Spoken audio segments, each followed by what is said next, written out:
বন্ধু তোরা এত চিন্তিত চিন্তিত মনে হয় গা, কি লিয়ে এত টেনশন করস? আরে বন্ধু আর কইস না, কালকে তোর রেজাল্ট জানোস না? আমি সব ডিভিশনে বেটা গোল্ডেন প্লাস পাইছি, খালি বাংলাতে ফেল গেছি। এটা আমি মানতেই পারি না। বাংলাতে ফাউন কথা ছিল আমি 200, এই জায়গাতে আমি 0 পাইছি বেটা, এটা মানতে পারি? এরে বন্ধু একের হাসা কথাই কইছস, তোর 200 দিলেও কম হইতো, 500 দেওয়ার দরকার ছিল রে বন্ধু। এরে বন্ধু বাংলাতে কি 500 দেওয়া যায়? আয় হ্যাঁ, বলো তো এটা জানো না বাংলাতে যে 500 দেওয়া যায়? আচ্ছা আমার একটা বিষয় জানা আছে, তুই যে পরীক্ষা বাংলাতে ফেল করছস, আচ্ছা কসে বাংলাতে প্রথম প্রশ্নটা কি হয়েছে বন্ধু? আরে বন্ধু তুই এটা কথা কইলি, বেটা সারা প্রশ্ন দেওয়ার আগে তো আমি উত্তর লিখে বসে আছিলাম। ও তুই এই কারণেই তো বাংলাতে ফেল করলি। তাই কস না প্রথম প্রশ্নটা কি লেখছস তাই শুনি। আমার প্রথম প্রশ্ন আইছে বাংলাদেশের ঋতু কয়টা এবং কি কি? আমি লিখে দিছি বাংলাদেশের ঋতু 6টা।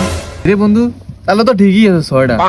তো 6টা তুই কি কি দিছস? Saturday, Sunday, Monday, quiz day, তারপর হয়েছে অস্টিস ডে, তারপর হয়েছে থার্সডে। কি রে বন্ধু হয়েছে না? আরে ওইছে না মানি বন্ধু, তুই তা করে বাংলাদেশের 6 নাম্বার একটা দর্শন করে দিছস, সেই হইছে সেই খেলা। না তুই ফেল যাবি কি আর তুই ফেল যাবি ওই হেডমাস্টারের ফোলাইনে, বুঝছ না? তুই যে মিলে লেখছস সেই গুণেরও ফেল করে দিছস, তুই হেডা ভাঙা লেখছস। বন্ধু তোর তো আমি 8টা কথা কথা ভুললি গেছি, এটা অবমান হয়েছে। তুই আর কি কবি, তোর কি কথা শুনুম চাই ক। মনে করস বেটা লাস্টে আসার 5 মিনিট অন লিখতে হবে রচনা একটা। রচনা আইছে গরু কাকে বলে, অনেক তো কিছু লেখা তো সময় নাই। তো আমি কি আছে বেদারস নি ওই যে খাতার মধ্যে বয়সের মতো ইয়া লেখা বয়স দিয়ে গিয়ে দিছি রে। এরে বন্ধু তুই যে বয়স দিছস খাতার মধ্যে কি এমবি করে দিয়েছস?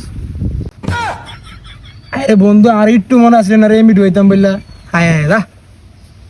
এরে হ মনে হয় স্যার এইখানে এই বয়সটা মনতারে না, এইখানে তুই ফেল গেছস। তুই আরো বেটি নিয়ে ফেল করানোর দরকার ছিল হালাত থালা। তাহলে বল এসএসসি পরীক্ষা দিতে তোরা এসএসসি তে উঠেছে কে রে?